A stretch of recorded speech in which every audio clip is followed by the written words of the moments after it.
Tenda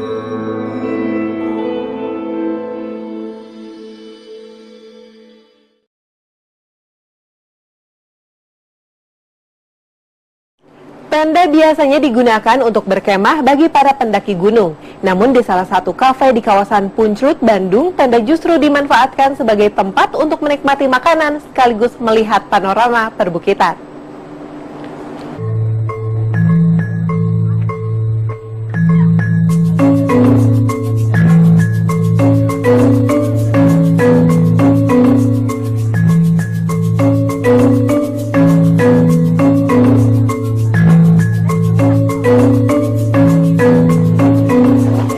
Tenda biasanya digunakan untuk bermalam dan ditemukan di tengah hutan. Pemandangan berbeda di sini karena tenda ini digunakan untuk menikmati kuliner yang ditemani dengan panorama alam yang indah.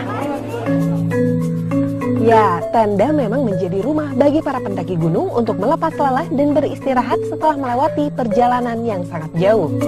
Tapi di sini di kawasan Puncak Cimbuluit atau yang akrab disapa Punclut, Bandung, Jawa Barat, tenda dimanfaatkan untuk aktivitas yang lain. Tujuannya tentu saja untuk menarik perhatian pengunjung.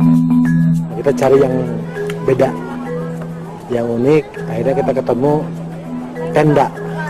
Biasanya kan orang tenda ini buat orang berkemah ya.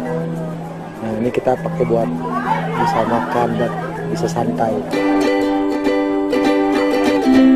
Tenda yang digunakan di sini berbahan dasar plastik tebal dan transparan.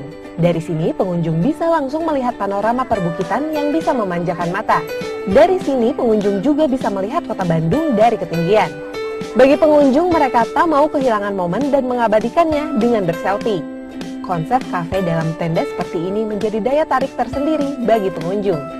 Kayak baru pertama lihat juga sih, kayak unik aja gitu kan. Biasanya tenda kan kayak buat camping, buat tidur gitu, ini buat makan. Udah gitu di view-nya tuh bagus, kayak lembah, terus gunung, pemandangan kota Bandung gitu sih. Bagus sih, seru, buat foto-foto juga bagus. View-nya enak. Menu yang ditawarkan di sini adalah makanan dan cemilan khas Sunda, seperti nasi goreng cikur, pisang goreng, cireng rujak, dan singkong goreng. Jadi memang nasi goreng cikur ini makanan khas Sunda. Kalau rasanya, cikurnya lebih dominan, gurih dari ikan teri, dan mirip kayak rasa seblak, karena pedas juga. Harga makanan dan cemilan mulai dari Rp8.000 hingga Rp50.000. Dian Permatasari, Bandung.